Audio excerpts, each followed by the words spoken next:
যেমনটি আপনি জানতে চাইলেন, আমি এই মুহূর্তে দাঁড়িয়ে রয়েছি বগুড়া শিবগঞ্জ উপজেলার শিবগঞ্জ শিব কেন্দ্রীয় শিব মন্দিরে চত্বরে। আপনারা দেখতে পাচ্ছেন যে আমার পেছনেই রয়েছেন এখানকার যারা আয়োজক, তারাও আপনাকে বলিয়ে রাখি যে দেশের সনাতন ধর্মাবলম্বীদের সবচেয়ে বড় ধর্মীয় উৎসব শারদীয় দুর্গাপূজা আজ বোধনের মাধ্যমে দেবী দুর্গাকে জাগ্রত করা হবে। ষষ্ঠী পূজার মধ্য দিয়ে শুরু হবে ৫ দিনব্যাপী দুর্গা উৎসব। এবার দেবী দুর্গার আগমন হবে দোলায় বা পালকিতে এবং বিদায় ঘটক বা ঘোড়ায়।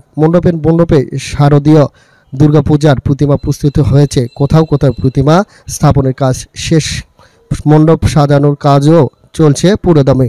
সম্প্রতি বৃষ্টির কারণে প্রতিমা ও মণ্ডপ সাজানোর কাজ কিছুটা বাধাগ্রস্ত হয়েছে, তবে সব প্রস্তুতি সম্পন্ন করে যথাসময়ে পূজার আনুষ্ঠানিকতা শুরু করা সম্ভব হবে বলেও আশাবাদী পূজার আয়োজকরা।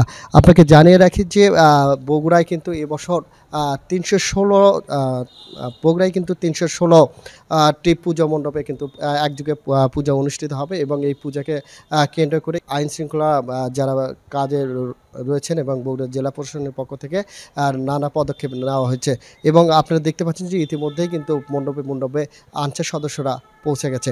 সর্বশেষ ছিল এই বগুড়া থেকে সাজু মিয়া।